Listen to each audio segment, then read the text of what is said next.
time, I'll ask City Clerk, Beth Cecil, to please call the roll.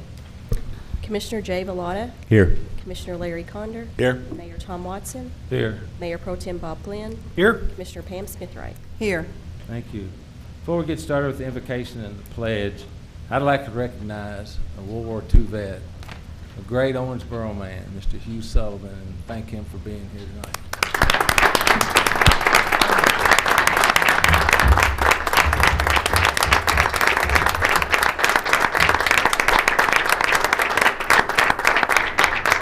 Your shoulder says it's still sore. No. About 6 months ago, I almost touched it. You warned me. No, it's fine, thank you. Okay. Thank you, sir, for your service. At this time, Commissioner Pam Smithwright will have invocation. You bow your head and pray with me, please. Dear Lord, here we are tonight, thanking you for this day that you have made. We thank you for the sun that is warming our earth today, dear Lord. We thank you for all the blessings that you've bestowed upon us. I pray, dear Lord, that you will give us the insight to make the right decisions for our community. I pray for our servicemen and women, wherever they may be. These things I ask in your name. Amen. Amen. Pledge. I pledge allegiance to the flag of the United States of America and to the republic for which it stands, one nation, under God, indivisible, with liberty and justice for all.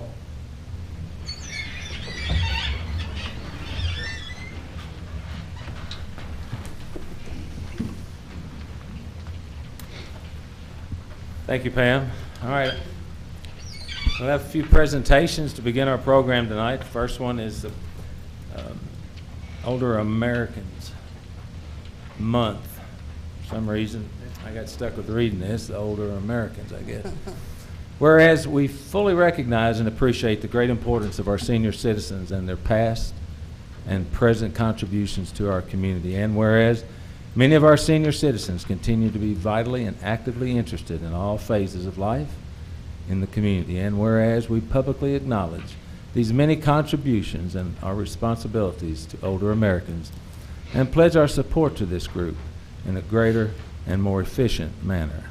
Now, therefore, I, Thomas H. Watson, Mayor of the City of Owensboro, do hereby proclaim month of May 2018 as Older Americans Month in Owensboro in recognition and appreciation of this community's senior citizens.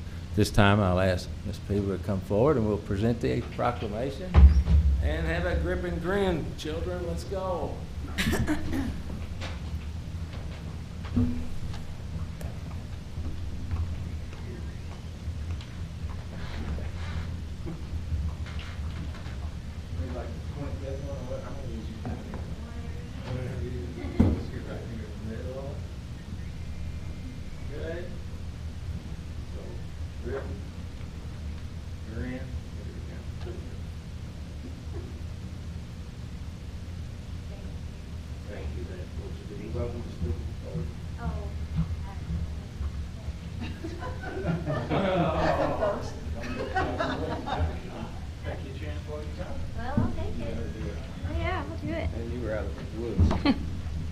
Thank you. May is Older Americans Month, for those who didn't know, and we have tons of things going on this month at the Monday Center to celebrate that and to raise awareness for all of the wonderful things that we have going on. We appreciate the support and just really thank you very much. Did you state your name and address for the record? I'm sorry. I'm Dana Peevler. Officer?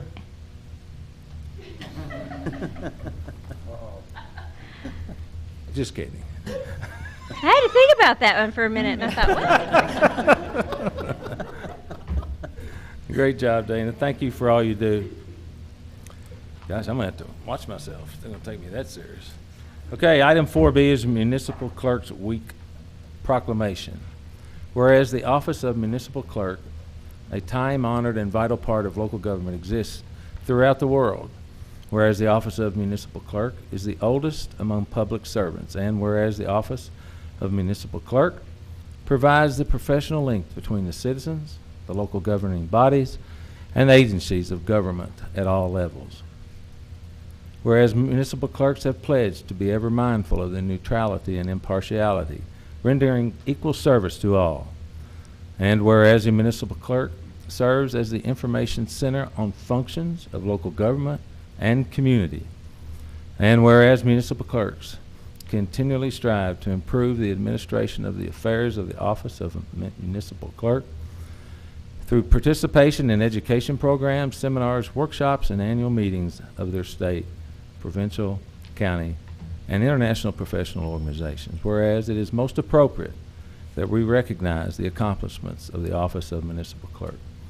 Now therefore, I, Thomas H. Watson, Mayor of the City of Owensboro, do hereby proclaim May 6th through the 12th, 2018 as Municipal Clerks Week in the City of Owensboro, and further extend appreciation to our municipal clerk,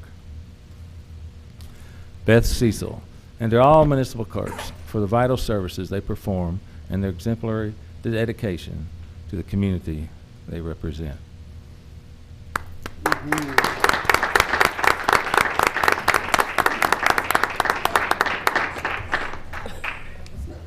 All right, here we go again. Up and go.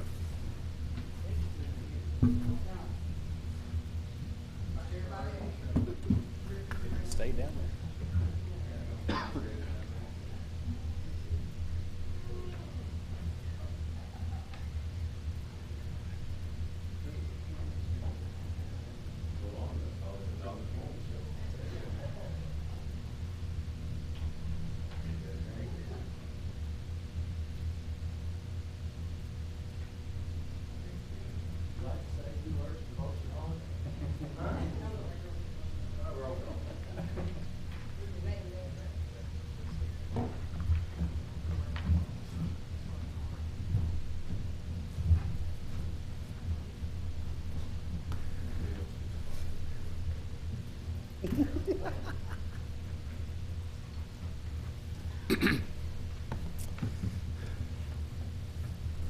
All kidding aside, she is a glue that keeps this fourth floor going, and I appreciate her greatly. Okay, item 4C is the public events update. Tim Ross, and there will be no picture. I'm happy for that. No problem. Thank you. I appreciate that. Thank you, Mayor Commission. Tim Ross, Public Events Director. Typically, this time of year when the weather starts warming up and more activity starts happening outdoors, we provide an update for the Commission and the community with some of the bigger events that are right around the corner in our normal calendar. And so let me introduce first Friday After 5 that most of you are familiar with, but I want Kurt Kirkpatrick, that's been a part of that for so many years, to give you an update on that for 2018.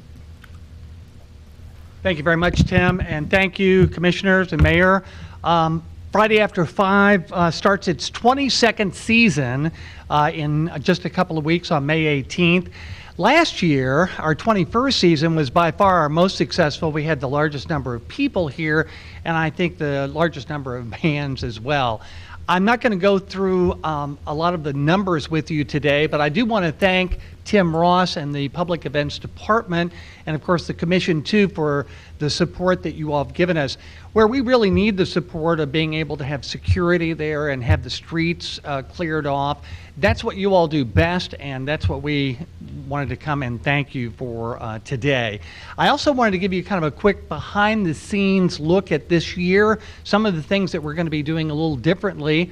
One thing we always do the same is this. Our motto, our mission statement, as two of our own board members that are on the Commission know: fun, friends, family, and free.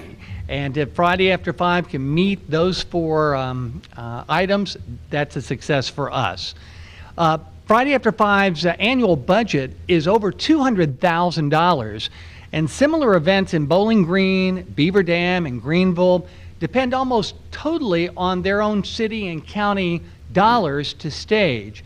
And we are very pleased to remind the city that more than 90% of our funding comes from local, regional, and now national sponsors, including Walmart, AARP, Kroger, AT&T, as well as Sam's Club.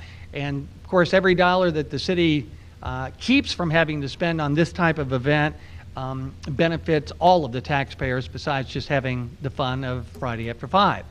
I won't go through all the numbers. Those are supplied to you from, this is just last year. from the number of people that we had, which was a record number. In fact, it's the largest group of any festival or event here in Owensboro, including Romp and the Barbecue Festival and the others. We are kind of the younger cousin of those events. But just as important, in fact, more important to our community in many ways, is the economic impact that Friday After 5 has on the city and our businesses. The Messenger last year said that it's an economic engine that pumps tens of thousands of dollars into the downtown restaurants and bars, the hotels, the convention center, and the River Park Center. And Blake Henry, who was the Owensboro Convention Center manager last year, was the first year that he had been to Friday After 5 and experienced, and you can see his quote that he had never seen anything anywhere like it in the country, that every week he runs into people from out of town and they have great things to say about the festival and downtown, and it brings people together as well as helping the businesses. And what about the businesses? Well, Tim Turner, who is here today, was quoted last year as saying that Friday After 5 is a major impact on our business, and people from Evansville and Newburgh now come regularly to Friday After 5. People love that party atmosphere. And Carol McCrary from Colby's was quoted as saying Friday After 5 brings people downtown, and so many people come in from out of town from all directions. So it's a blessing for those restaurants and the other businesses. She was certainly appreciative, and we're appreciative that they're there to help feed some of our 5,000 to 6,000 people that are there each week. The Owensboro Convention Center actually grosses more sales from Friday After 5. They exceeded $180,000 in sales. If you don't know how this works, Friday After 5 books the bands, gets the sponsors, does all of the marketing, and the Convention Center and the River Park Center do provide us with the venues at no cost, but they keep all of the proceeds from all of the sales, and it's dramatic. In fact, in the case of the River Park Center, it generates more net profit for our River Park Center than the Broadway Symphony and Owensboro Dance Theater shows all combined. Now, people coming in from Friday After 5 fill 10 to 15 rooms at each of the hotels, according to Ruth Ann Dearness. So, you know, that's another 400 or 500 rooms that Friday After 5 is helping to fill. Vent Magazine named Friday After 5 the leading concert series in the entire tri-state area. That's a broad statement, and for, I think, the fourth year in a row since they've had the Platinum Award winners, Friday After 5 has been honored to receive the highest award for the community event. You know, as we talk to other communities, and we actually get many calls from other communities, including Evansville and others, asking how can we do this? And it's very difficult for them because we have such great venues and partners with our sponsors, as well as the River Park Center and Convention Center. And they don't have Kirk either, so that's really a hindrance as well, isn't it? I'm sorry, I couldn't hear you. Yeah, I was just mumbling. Oh, okay. I said they don't have Kirk or Patrick either. Well, thank you, but I play a small role. I assure you. It's, but we're very pleased that it is a smoke-free event. This is actually, the city helped us obtain this with the smoking ordinance that you all passed several years ago. We really fought it, trying to have it smoke-free, but it just was virtually impossible for us to enforce it until the city stepped up, and we want to thank you.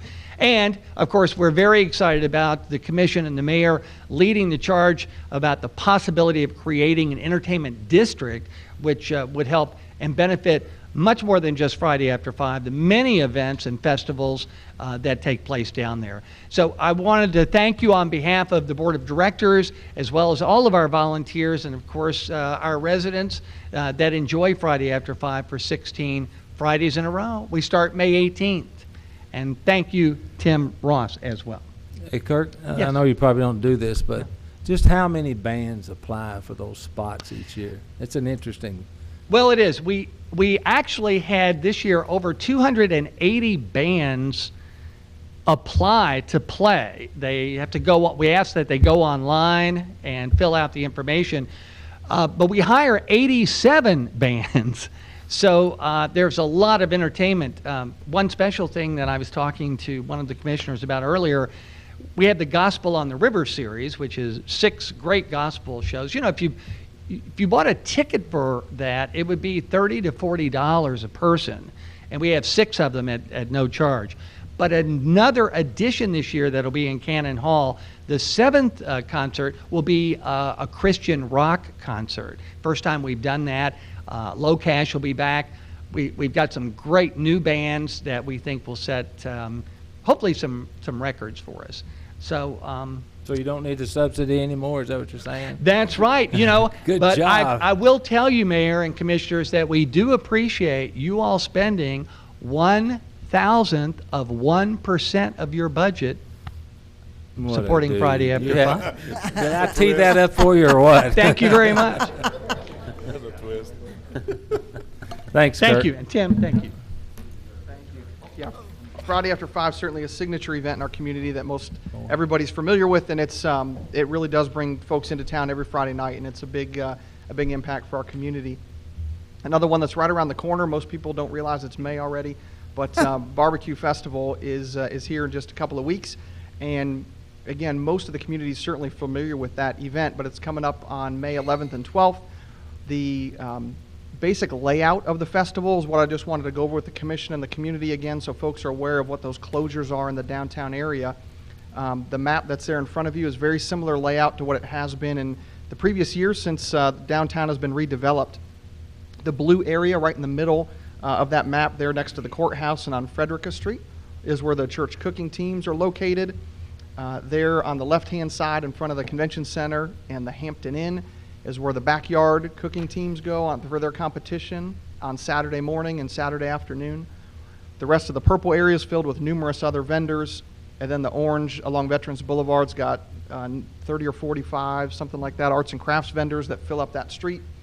There's a music stages in McConnell Plaza again on the left side, as well as a music stage down by the River Park Center. So the layout of the area and the carnival is all underneath the bridge and east of the bridge downtown. So the layout is essentially not changed than the last few years. 3rd Street stays open to vehicle traffic throughout the festival to allow for easier traffic flow and parking access for folks.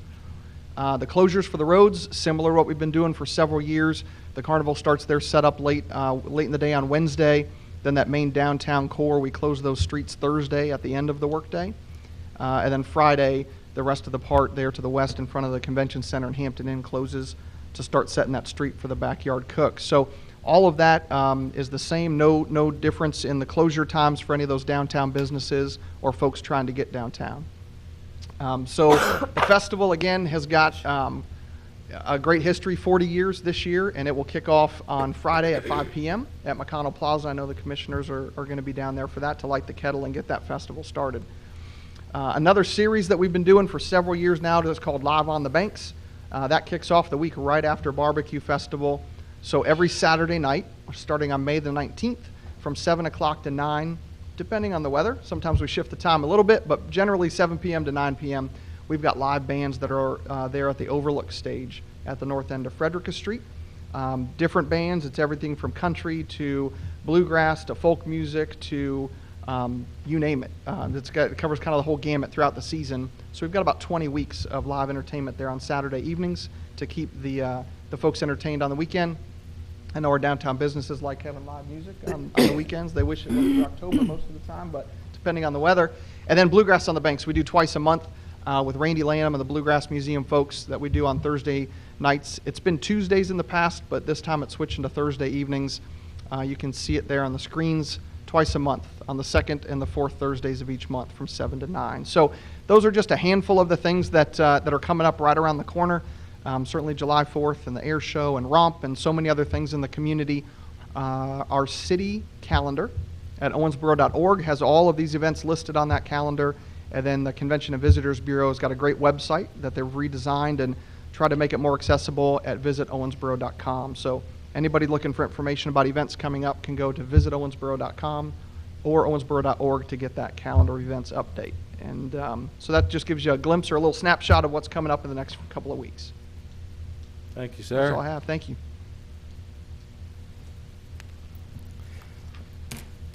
Okay, now to the mundane business. Item 5A, consider approval of the minutes dated April 17th, 2018. I'll entertain a motion to approve. Motion. Second. Any discussion? Hearing none, all in favor indicate by saying aye. Aye. All opposed, motion carries. Item 5B is consider board appointments. I'll read them both. We have two different categories. Historic Preservation Board. Reappoint Gary Adams to a 3-year term expiring May 16, 2021. And the Owensboro Sister Cities and Regions Board. Reappoint Karen Campbell, Michael Vanover, Keela West to a 3-year term expiring June the 4th, 2021. So could I have a motion to approve? Motion. Second. Any discussion? Hearing none, all in favor indicate by saying aye. Aye. All opposed, motion carries. Thank you. Item 6, second reading. Counselor. Thank you, Mayor, welcome. Commissioners. Ordinance 6-2018, an ordinance approving a pre-hospital emergency medical ambulance service agreement by and between the City of Owensboro, Davis County Fiscal Court, and ProCarent doing business as Yellow Ambulance Service for initial term of 1 year with automatic renewals for up to 10 one-year terms, whereby ProCarent shall operate and become the exclusive countywide provider of emergency ambulance services for the Owensboro-Davis County Central Dispatch Systems, in further approving an amended interlocal cooperation agreement between the City of Owensboro and Davis County Fiscal Court for emergency medical ambulance services. Publicly read for approval on second reading this first day of May 2018. Okay, I'll make a motion to approve. Could I have a second, please? Second. City Manager, you have anything to add? I can summarize it, Mayor, but we heard it last time. Okay. We'll take a roll call vote. Ms. Cecil. Commissioner Vellada, Yes. Commissioner Conder, Yes. Mayor Watson. Yes. Mayor Pro Tem Glenn, Yes. Commissioner Smith-Wright. Aye. Thank you very much. Item 7, it's a first reading. There will be no vote. Counselor. Ordinance 7-2018, an ordinance amending Chapter 16, Article 1, Section 16-4, subsection V, Paragraph N, to delete the prohibition of a mobile food unit vendor from locating or operating within 100 feet of the property line of the real property of businesses selling food to the general public, and further deleting the prohibition of locating or operating on avenues, streets, roads, drives, or sidewalks adjacent to the boundaries of a public park, and further providing that mobile food vendors shall be subject to the same parking restrictions as all other licensed vehicles. Introduced and publicly read on first reading this first day of May 2018. Thanks, Counselor. I'm going to ask the city manager to kind of bring all this together, since this might be a hot button item for some folks. So, Mr. Parrish. Thank you, Mayor. Commissioners, in 2014, the city enacted an ordinance authorizing food trucks on city streets. That was part of a nationwide trend, and the ordinance included a proximity restriction, that is, prohibiting food trucks within 100 feet of brick and mortar businesses that were selling food. On March 25th of this year, the Louisville Courier-Journal and USA Today reported settlement of a lawsuit between the city of Louisville and food truck owners. The case was brought by the Institute for Justice, which is a nonprofit, libertarian, public interest law firm, who argued that proximity restrictions such as ours are unconstitutional. They reported successful challenges of litigation in El Paso, Texas, San Antonio, Texas, as well as other places, and ongoing litigation on appeal in Baltimore and Chicago. Litigation of this flavor can be expensive because frequently they will ask for $1 for the plaintiffs, but ask for legal expenses to be paid, and those are normally paid by the losing side, which could be the city. Therefore, our legal staff has opined that our ordinance is unconstitutional for the same reasons that Louisville decided to can their ordinance. Therefore, we have recommended 3 changes to this ordinance. The first is delete the proximity rule that prohibits food trucks from operating within 100 feet of businesses selling food. The second is to delete a similar protection of the city-owned concession stand at Smothers Park or other parks and have the city play on the same field as private business. And after a full review of the ordinance, we also recommend requiring that food trucks abide by the same parking restrictions, for example, the 2-hour time limit downtown and the requirement to fit into one space that all motorists abide by. Now, this argument is not driven by fairness. It's not driven by what we think is good or bad for restaurants or for mobile food trucks. This is an argument driven by the case law that is developing that is showing proximity restrictions are unconstitutional. This isn't necessarily my opinion of what's right for the community, but of what the law is saying now. It will not be the first time that you'll be presented with case law that you may say, that doesn't make sense, but is, in effect, the law. Since those are being struck down in other cities to include our own state, and there is considerable expense of such legal challenge, it's our responsibility as a staff to bring this to your attention and offer this change. Thank you, sir.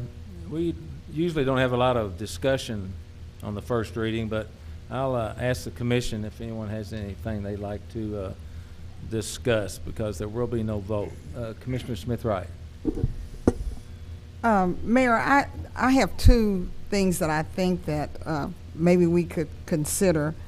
And one would be if we could find a place where all the food trucks could locate and people would always know where they are, instead of having one over here and one over there. But if they were all centrally located, I've been to several cities where they have like food truck row or something like that, where all of the food trucks are lined up, and you don't have to worry about Gene's being at Texas Gas today and at Boardwalk tomorrow, and you don't know where he is and that kind of stuff. I don't know where that place would be, but that's something that maybe we could look at. And then the other thing is, I think that it would be nice if the people who own food trucks and the restaurant owners could get together and maybe come to some kind of agreement among themselves, that maybe they could bring some kind of recommendation back to this commission as to what they would like to, see happen. Because after all, this is affecting both of them, so that's. Thank you. Commissioner Glenn? The only comments I'd make is, first and foremost, is that one of the things we have to keep in mind is that two of the current local operators are brick-and-mortar restaurants or brick-and-mortar facilities, Gene's and Real Hacienda, so they have skin in the game. The second is that I think we do want to make sure that dialogue in the paper was basically that food trucks in our area already respect the downtown area to the point they don't go down there. And that may come out of what Commissioner Smith-Wright is saying, if there can be a dialogue between the brick and mortar restaurants and those who are interested. The only problem I see with that analysis is many of the food trucks that come are not from Owensboro. They may come from Bowling Green or Evansville or other places, and they, who knows whether they'd even be willing to engage in such a dialogue. So I think there needs to be a balance between having a fair market and a free market orientation, but on the other hand, I think it's important to protect the city as well, because some of these judgments are $50,000 to $100,000. I mean, we're not talking chump change here. We're talking a substantial judgment potentially against the city of Louisville. Is that correct, Counselor? That's correct. Okay, so that's all I've got. If I could add to what Mayor Pro Tem Absolutely. Glenn says, that if there are food trucks that are coming from other areas that do not have a city business license, they are operating illegally. They must obtain a city business license, provide insurance, things of that sort, and make their net profit reports just like any other business has to do here. And if we were to learn of somebody operating illegally, we would need to notify them of that and make sure that they comply with all of the city requirements currently in place. Okay. Commissioner Condon? No comments, sir. Commissioner Vallata? Mayor, I appreciate that, Mayor. Thank you. You're welcome. I'd like to see this food truck ordinance amended to bring to light a couple of items that are pretty important. Get close to the mic, Jeff. That the public probably sees as as, you know, we're the big bad commission making a decision to put somebody out of business. That's not the plan here. There's ways to do this, such as prohibit food trucks from selling in the Article 21 overlay district, except on private property or in a designated food truck area, as Commissioner Smithright had mentioned. Potentially McConnell Plaza, as it's built to handle that type of vehicle, or during special events. You know, they can still sell and stop and work on all public streets anywhere else in the city. Raise the fees maybe on the permit. You know, you're talking about a food truck permit that's not exactly, you know, not exactly a lot of money. And you've got businesses that are brick and mortar that are paying a pretty hefty penny in their average cost to be in business, with occupational property tax, net profit taxes, you know, not to mention the employees that they have on staff, whereas a food truck is pretty limited on the employees that they produce. I don't see a problem eliminating the 100-foot restriction or whatever the rule is, but you also have to take into account that these are large vehicles. They don't fit into these spaces well. I mean, most of them are the size of, you know, a large truck, and I can tell you there's some spaces downtown that my truck can't park with a tow hitch on it. It's a standard F-150 Ford pickup. So, you know, just these things being brought to light, you know, just throwing some observations out there. We don't want to eliminate people's ability to do business. We just want to understand that there's people that have a whole lot more invested in a food truck to come in from out of town, as Commissioner Glenn had mentioned, is potentially someone that could hinder a business who is making a marginal living at best sometimes based on certain times of the year when it's seasonal. So just wanted to make those things, you know, an awareness more than anything. Thank you, Commissioner Vlada. I'm all over the place on this thing. One day I think it's a good thing, one day I think it's a bad thing. I went back and Leslie got the videos from the previous group that was here, and if I'm correct, I think it said that they were going to pass a pilot ordinance, basically, to see just exactly what you could do and what you couldn't do. So I don't think anybody was really clear back then either. You know, they were trying to make, you know, get everybody happy. I'm in private business, and I compete against the VA, doctors' offices, therapies, hospitals. So I understand that part of it. I do understand that in these larger cities, they may have 15 or 20 entrepreneurs that can invest several $1 million in bricks and mortar. We're very lucky and fortunate to have 2, maybe 3. And I think that's what differentiates us from these larger cities. And I'm never one to go against staff, but you know, I just think we're a different animal. I think we're here with 1 or 2 or 3 folks that are spending enormous amounts of money downtown. And I think there should be some special consideration for those folks as well. So there'll be another reading. Are we going to have another meeting in May? So you got the whole month of May to make your case. So I haven't really made up my mind, to be honest with you. So if there's nothing else from Commissioner Smithright. I just wanted to say that I don't know, maybe there is some food truck people here. But see, I don't know that this is a big problem for them, because each time there hasn't been someone that has a food truck here. I mean, now the thing that bothers me is that when this comes up for a second reading, then this place will be packed with people from the food truck groups. And, you know, really, I would like to have them here now so that we could, you know, get some kind of feel of what they're thinking. Well, we'll have that. I know what these people are thinking that you know, that are here, but I think if you invite them all, they'll all come for the second reading. I don't think they probably thought we were going to have much discussion tonight on the first reading. well, but that's my point, is that when it's the second reading, it's either do or die, and you need to find out and fill out people before you do that. We've got a month to be contacted. But okay. Commissioner Glenn? Yeah, let me make a couple of comments, because I've been here a while, as has Commissioner Smithright. The first thing is, when we passed an ordinance allowing food trucks on a provisional basis, we had several brick and mortar restaurant owners who were very worried and concerned, and I don't blame them. They should be. It's their business. However, I talked to 3 or 4 restaurant owners in the downtown area, and they all said they've never had a food truck park in front of their business, ever. They haven't had any problem with the current ordinance as worded. And I would also say to you that, talking to people in the food truck industry, not just here but in other cities, they almost cater to a different customer, i.e. the mom who's harried at Smothers Park with her kids playing, who wants to grab a burger and doesn't have time to go to a sit-down restaurant. So I think that is the biggest difference, is it's almost apples and oranges in terms of the customers you're going to get. You're not going to get the mom who's in shorts and a t-shirt and the kids are soaking wet from Smothers Park to go into a nice restaurant and sit down. They're just not going to do that. So a food truck provides a service for them that otherwise they wouldn't spend any money at all, and the economy would be worse off.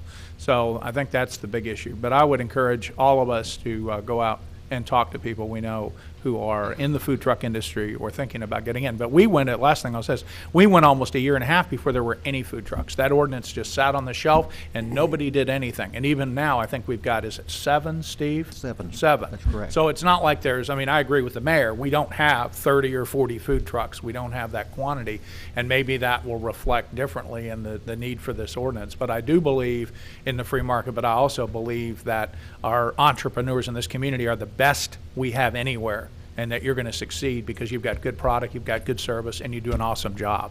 So I think you're going to win anyway. But I do understand your concerns. So that's it. Okay, I'll open it up to the public. Mayor, I was just going to I'm add, sorry, I I didn't wanted see to you. add a little bit to You the. got a bell or something down there you could ring? You're a long way I from me, need man. something like Throw that, one. electrical switch or something Yeah. to kind of jolt. If I could, Mayor, I just want to, I guess, add to the discussion that the case that was brought in Louisville across this country is based basically on economic protectionism.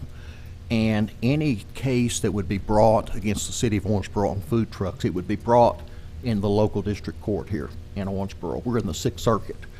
And there is a Sixth Circuit Court of Appeals decision that is pretty much, it doesn't relate to food trucks, but it is on point as to economic protection. And basically, these ordinances or state statutes or whatever, they must bear some rational relation to a legitimate state interest or city interest, as it is with the ordinances. The court in that particular case said basically that protecting discrete interest groups from economic competition is not a legitimate governmental purpose as required to survive rational basis review under the equal protection and due process clauses of the United States Constitution. I certainly have looked at this from every direction that I can as to protect the brick and mortar businesses that we have here in town. I certainly realize that they have a whole lot more skin in the game, but I think that any attempt to move the food trucks out of the downtown area, to set them aside, so to speak, or to increase their license fees, I think that would definitely be called into question. So you're saying we can't increase their license fees to any limit we want? Ordinarily, under Kentucky law, any license fee like this, it has to relate to basically the fees that the city or state must impose in order to oversight of the particular license that they're imposing or giving out there. Anything above that is seen as a penalty or as a tax. The license fee must have a rational basis to what is being done in the business. If somebody comes in here and they apply for a business license to operate a food truck, they provide all the information that's needed by our ordinances. They provide their proof of insurance. We may send somebody out to take a look at the truck or inspect it, but that type of thing that they're doing would not rise to the level, I don't believe, to be a very significant sum on the fees there. So the $37,000 it costs to have a food truck in Boston, we couldn't get by with that? I'm sorry? $37,000 to have a food I don't truck think we would get permit by in with that at Boston? all. No, sir. Okay, I'll open this up to the, if, Commissioner Velada. One more comment, just to kind of throw it out there. In my day-to-day career, I'm always trying to solicit businesses to come to the downtown corridor. We have numerous vacant spots available right now in the downtown that could accommodate restaurants. However, there is a question of how the dynamic of the downtown works, and it's almost a flip of the protectionism of knowing that there's someone out there that could park in front of your business and take your business away. If you opened a tool shop, and Snap-on pulled up in front of you with their trailer, it would be that's pretty much a restriction of trade. And what we do by taking away this 100-foot rule gets into that, even in the downtown, as we're trying to continue to grow that area and that overlay. So, thank you, Mayor. You're welcome. Counselor, you have to take into account the streets, Certainly. and all that stuff. I mean, there's a lot of costs go into. Anyway, now, public. Oh, another precinct heard from. Commissioner Condor, go for it, baby. I'll jump in here. When the food truck ordinance was passed, I was not on this commission, but I did speak to this ordinance, and I spoke adamantly against leveling the playing field, right? That's what this is potentially all about.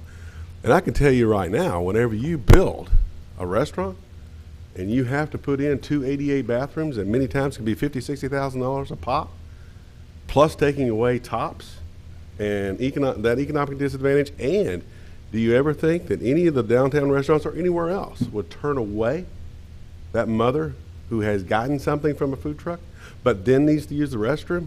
They're not going to do it. They won't do it. You will still take those customers inside, even though you had to pay Certainly. that kind of money for a restroom. Certainly, I can Anything appreciate else that. so the playing field is not necessarily really level. When you look at cost of real estate taxes versus a motor vehicle tax, it's not necessarily level, and it really isn't. But the other side of that coin, the law is what the law is. And if we're willing to take that risk, this commission willing to take that risk of being sued by whomever it is, who would necessarily have to pay for that? The taxpayers of the city of Owensboro. Basically, that's what it boils down to. So if there is something else to be done to address that potential liability, great. But I'm not for sure if anybody really wants to buy that insurance policy, or if you can even get one to be able to guard against litigation. I don't know if you can. I did talk to, I know that Gene's Health Food, they're ready. They're willing to come down here at any time. I know they are. They're willing to be here. I also know that one of the developers, right on Veterans, called him up and asked him point blank, would you change your business model if the food truck ordinance is relaxed? What would you do? So he's sitting there on both sides that we're wrestling with today. What would he do? And his next response was, relax Article 21 where I can put residential on the first floor, then I won't care. That basically means I don't have faith enough to build out for a restaurant or retail on my first floor because this is being allowed. So now let me put residential on that first floor, I won't care. And I think that that will change the business models of what we intended for our downtown to be. That you wanted retail, you wanted restaurants, but if this continues, they won't build out. We already have several empty spaces that are for rent or for sale in downtown. So that would be my suggestion. If you really want to change this and relax this regulation, allow the developers a choice of something else to put on the first floor, at least by doing that on the back side of this. Thank you, Mayor. I'm finished. All right. You good down there? So far, You just good glad down to be there? here, Mayor. Okay. That's why we make the big bucks. That's right. This is open public comment now. If anybody would like to address this issue, keep in mind that we don't have to answer you. So say whatever you want to. Come to the mic and state your name and address for the record. Mike Baker, Feta Specialty Pizza, 1810 St. Anne Street. Greetings to mayor, city officials. Appreciate the time this morning. Try and get as close to the mic as you can, Okay. Mike. I have a little bit of stuff going on, but I'll get closer. My question to you all is, will you listen? And will you listen to those of us that are opposed to this ordinance to expand the food service, the trucks? You know, we got Matt Hayden, we got George at downtown owner, Colby's here, Malcolm Bryant, this Jack Wells, Bebop's, Tim Turner, Mike Baker, Bill's Restaurants, the hotel people that I haven't mentioned. And my question is, will you listen? You know, we're concerned, and Mayor, you mentioned several $1 million investment. If you look at this name I just mentioned, this is several $100 million of investment. So,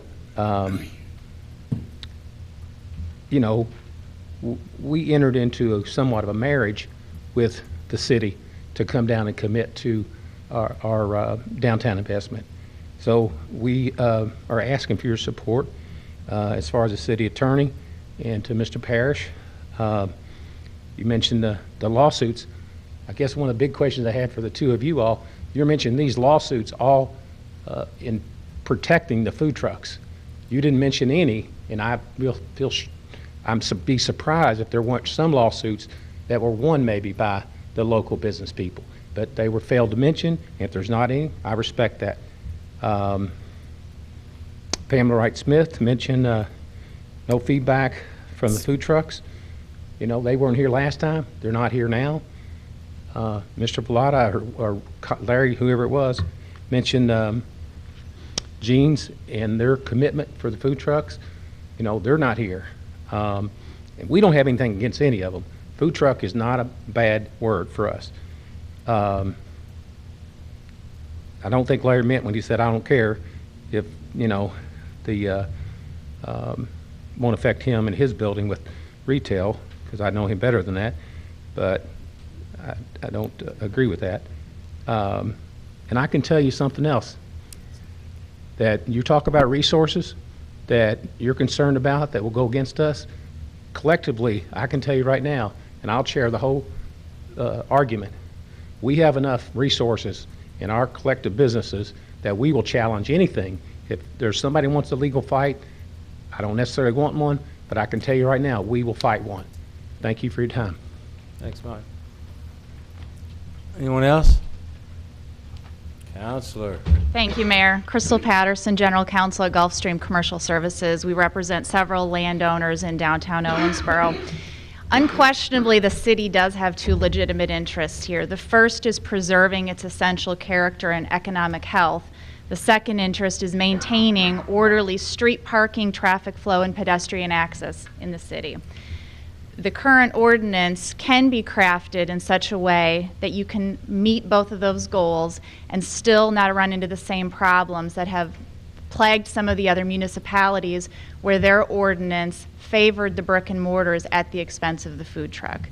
Specifically, we would propose that the ordinance be revised to do two things. First, allow the food trucks to operate in two different spheres of the city.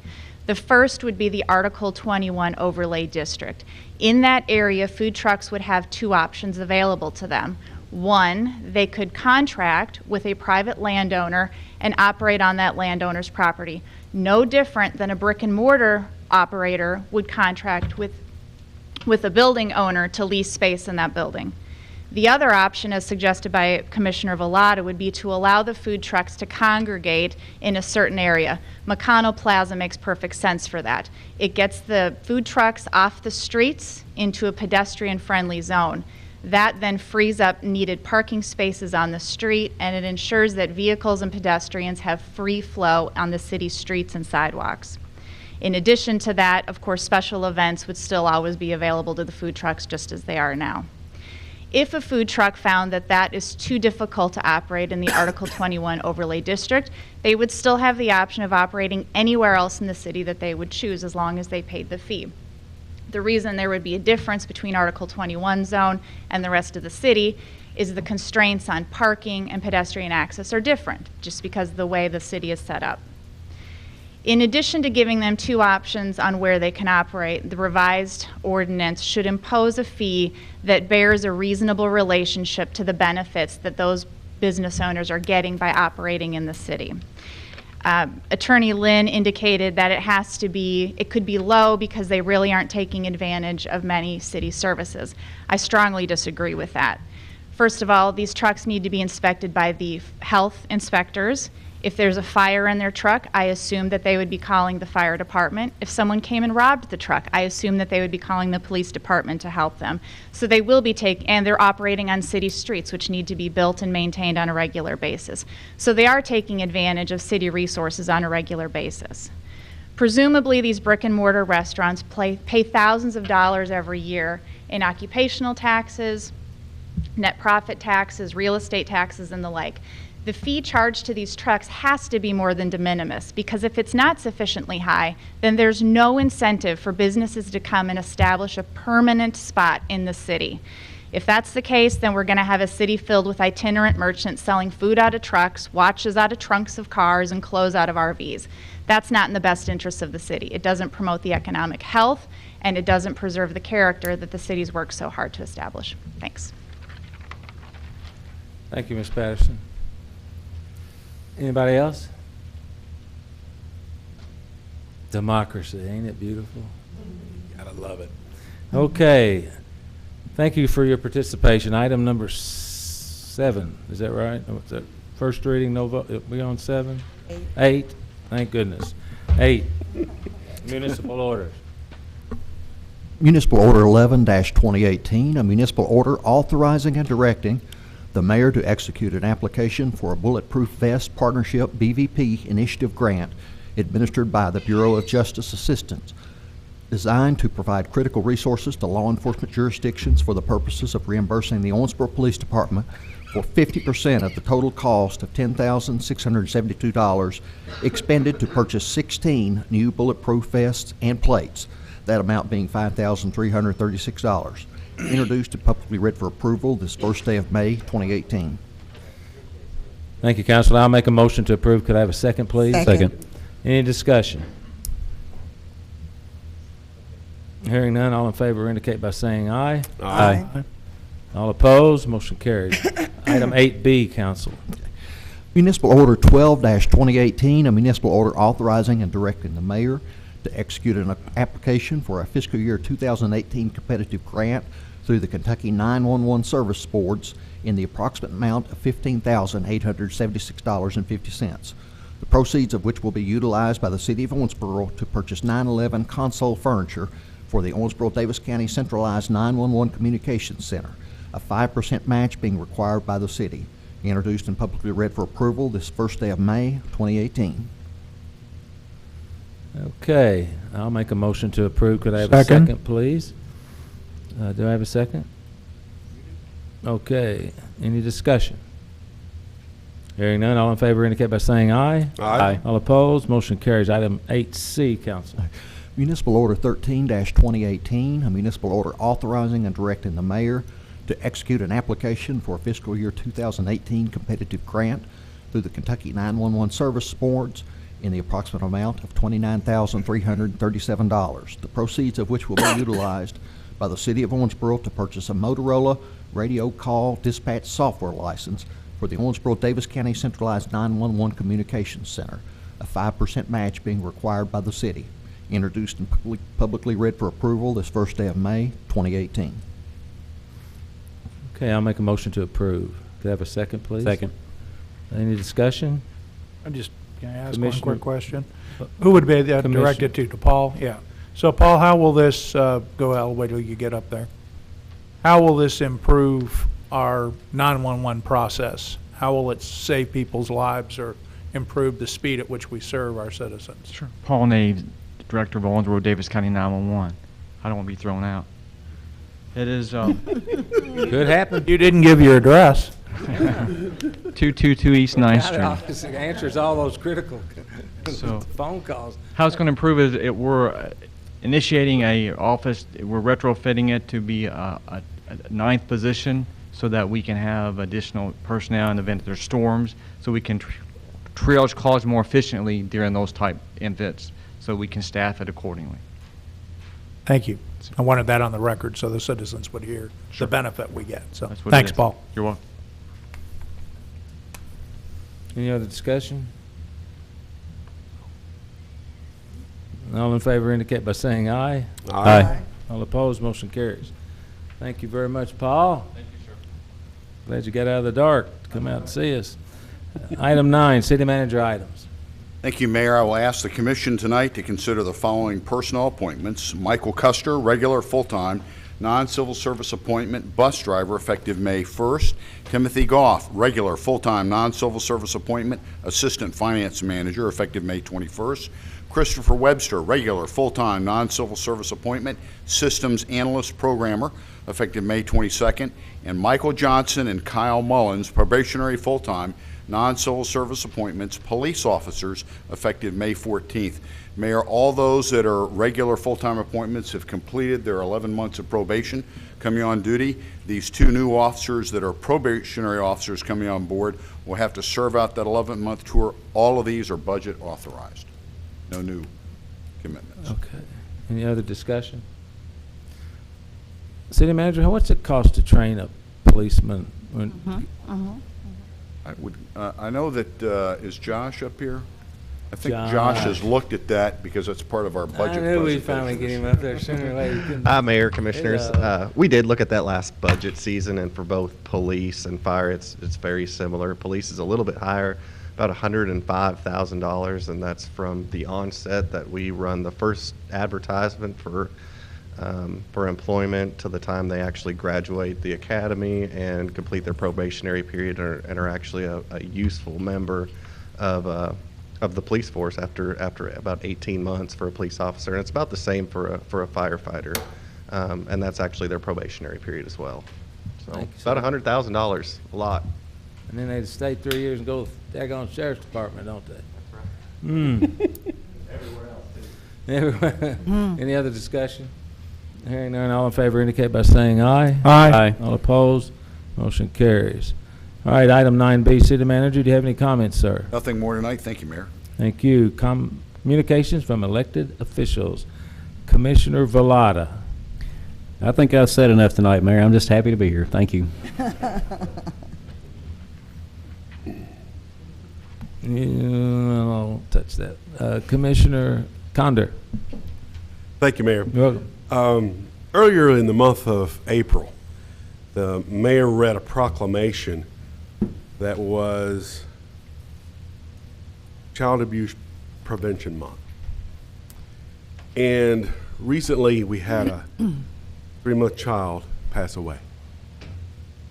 And when that happens and how it happened, many of us were sad.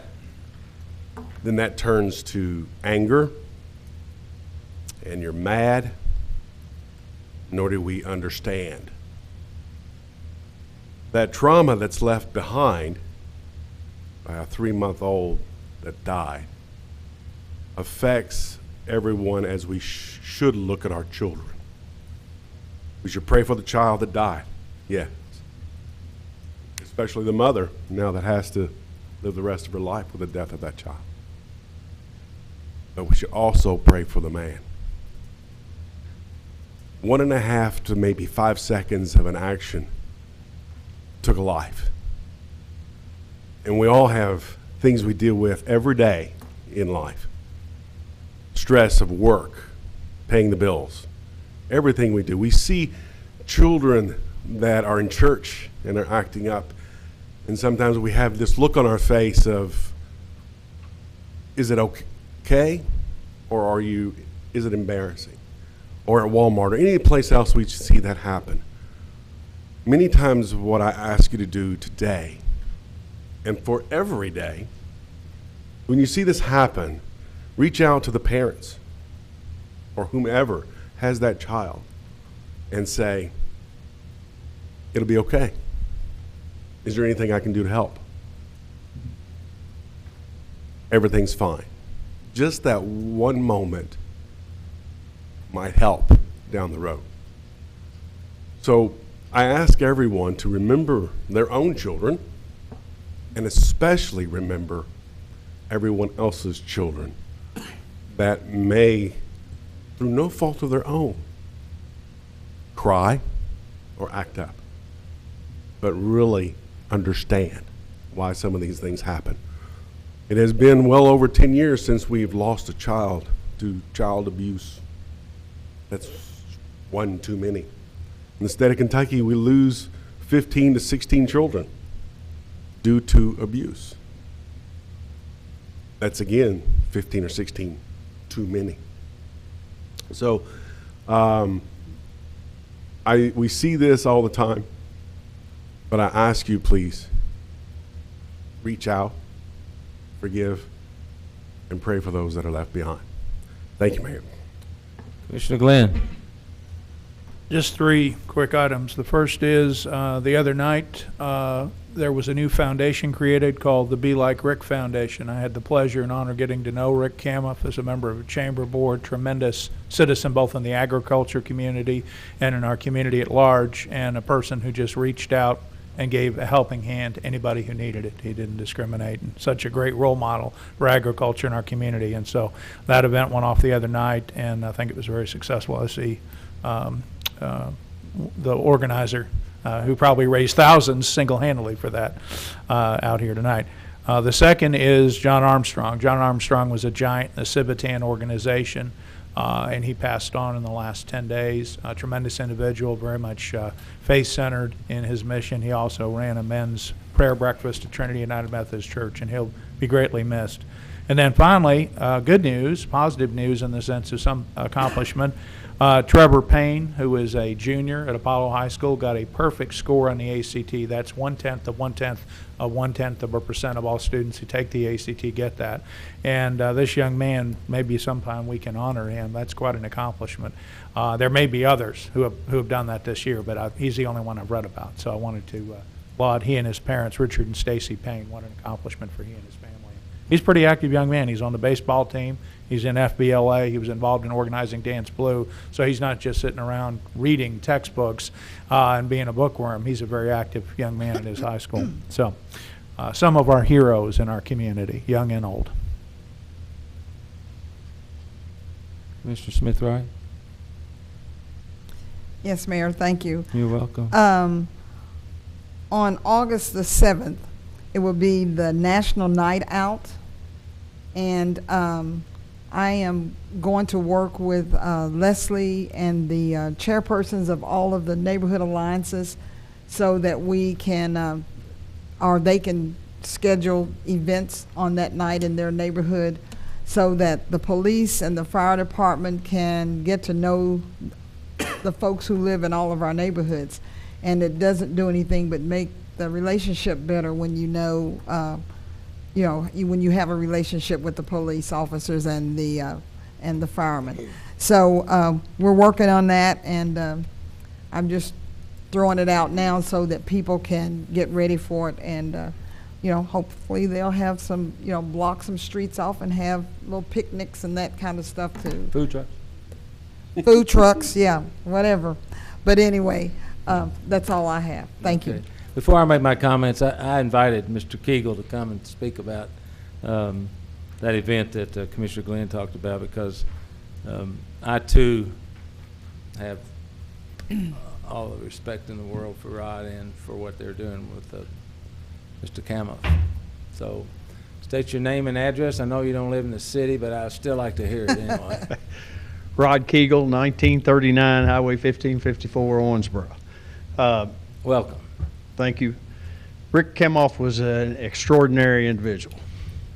He's, as Commissioner Glenn has pointed out, he looked for needs and tried to solve those needs without himself ever surfacing. An example of, as Mayor Watson said, of what we should be. We had an event, Rick passed away March of last year. We had an event Saturday night at the Big Independent, and we hoped to raise some money to try to make some differences in people's lives that needed help. Wasn't for scholarships or those types of things, but find people in need that that needed help, and so that'll be our goal. We were overwhelmed by this response from several of you on the board and others. We had hoped to raise $10,000–$20,000, and they're still counting because checks are still coming in. But as of right now, we're over $60,000 from that event, and what a great way to honor Rick. Now he would. If He wouldn't like it. If he could reach down and pinch my head off right now, he would, because he didn't want his picture on anything. He didn't want the recognition, but it's because of that attitude, that selflessness that he lived, that we were all motivated to try to do some things to make a difference. And so hopefully, as we study what to do with this money that the people of Owensboro and Davis County were so generous with, and are always that way, in my opinion, one of the things that makes us a great community. We will be reaching out and may even come back and tell you what the process will be, and people that how we take applications or how the difference is made in those lives. So appreciate the opportunity to be here, and thank you very much. Thank you, Rod. Appreciate it. I know from being involved, Barbara and I, with the Patino shelter for all those years, and you call Rick, and it's like getting 3 people. I mean, he's just an amazing guy. So my comments tonight, I want to brag on some of our kids, talk about good stuff. Cody Drake and Jacob Nanny, both big shots at Kentucky Wesleyan. I had an opportunity to coach Jacob Nanny in middle school football with my grandson, Easton. Wesleyan does a fabulous job out there with their science program, and they get kids admitted into UK pharmaceutical schools, and they just do. Dr. Magnuson is wonderful. Want to recognize Independence Bank for winning again Best Places to Work, Moonlight Barbecue, Southern Living Award, and and Cindy Tong's been making pizza, 54 Pizza, for 30 years. Is that right? That's quite a deal. With all the competition there is out there for the food dollar, for this lady to make such an impact and does a great job. So I'd like to leave you on a good note. So thanks everybody for participating. Good night, staff. Glad you stayed up for it. We've had a good meeting and a good, thoughtful conversation. So I'll entertain a motion. Oh, public comment. I got one more thing to do. I'm trying to go home. 2 more things. All right. Oh, we got closed session too, don't we? Okay, open public forum. Members of the audience are invited to address the City Commission on any matter of public concern that was not on tonight's agenda. Comments are limited to issues within the scope and the responsibility of this commission. At this time, anyone who wishes to address the City Commission, please make their way to the podium, be recognized. Speakers must state their name and address for the clerk's record and limit their remarks to 3 minutes or less. Since the item is not on the agenda, no response is required from city staff or the commission, and the mayor reserves the right to extend the time of the speaker. Anyone who would like to speak? I told you, I could have skipped right over. Mr. Sullivan, you got anything you want to share with us? Good boy. I'm Hugh Sullivan, 2112 York Drive. I'll try to be brief. I don't get involved in many things anymore at my age, but I want to take the opportunity to congratulate all of you, all of the people over there who are responsible for making Owensboro the great city that it is. Thank you so much. I appreciate it. Thank you. Great way to end it. See, that's a really good way to end it. Okay. What did I do wrong?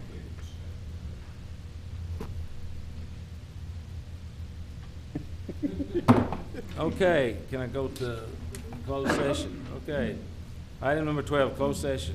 Closed session under KRS 61.8101F to discuss a personnel matter. I would take a recommendation to enter into closed session under that statute. I'll make the motion. Second. Okay. All in favor, indicate by saying aye. Aye. All opposed? Motion carries. And for the press, no action. Go ahead and hit bebops, man. You're good.